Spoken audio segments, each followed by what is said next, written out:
The S.H.I.E.L.D. 50th anniversary special continues to roll on, and today we celebrate the life of one Agent Peggy Carter. So let's hop on into this one shot and see what happens next, shall we? As the comic opens, we join Peggy Carter and Dum Dum Dugan somewhere over the frozen Antarctic as they're shooting guns with each other. A wholesome pastime that has brought people together since guns, I guess. Now, it's important to note, at this point in this period series, Peggy Carter is not actually an agent of S.H.I.E.L.D, nor is she involved with the organization at all. In fact, she's shocked when Dum Dum asks for help on an assignment. That assignment turns out to be chaperoning Lady Sif, that's right, the Asgardian, who also has been getting a giant push because of the movies and TV show. Now she's here. Here's the surprising thing. Sif absolutely worships Peggy Carter and all her great accomplishments as a lady warrior, and the two actually end up grabbing some food together and talking about their mutual respect they have. It's at that point the early proto-Helicarrier comes under attack by some unseen forces. Peggy and Lady Sif try as they might to save as many people as they can on board. They end up getting caught up in a massive explosion. Sif getting knocked out. Yeah, I know, right? An Asgardian getting knocked out. Well, it does happen. Peggy does everything in her power to attempt to save Lady Sif from the freezing Arctic waters, but it's no good. She loses grasp of her and ends up passing out as a helicopter flies overhead.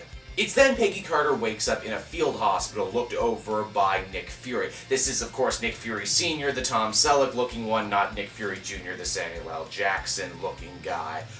It's at this point here that it is revealed that all of this was actually some sort of crazy S.H.I.E.L.D. test. They want Peggy to join, but they don't exactly trust Peggy, and they actually name-drop the events of Operation Sin and the whole Watcher on the Wall thing. I never actually read that series, but needless to say, Peggy did some shady stuff in Russia, and now they're not exactly sure of her loyalty.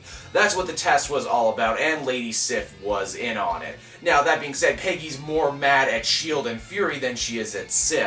In fact, as the comic ends, they actually drive off together in Fury's flying car Mark I. Agent Carter #1 is not nearly as good as some of the other entries in this S.H.I.E.L.D. 50th anniversary series. Oh, don't get me wrong, it had some bright spots. I like this characterization of Peggy Carter as both a totally tough, totally gun-toting warrior woman, but also very refined and very ladylike. I liked the interplay between her and Sif, respecting each other in their field and each being a legend to the other. That's mostly the first half of the comic, and that stuff's pretty good. It's in the second half that it all sorts of fall apart. I could sort of see the whole setup coming of this being a fake-out mission, but the whole, S.H.I.E.L.D. not trusting Peggy in this period piece is kind of weird, because obviously they will grow to trust her down the line and everything will change. I don't know, man. Maybe it was the time period they picked. Maybe it's just, the structure of the story. But I was not feeling this one, really.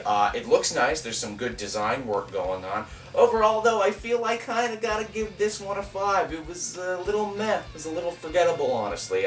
Here's hoping the next S.H.I.E.L.D. anniversary issues can up the ante yet again.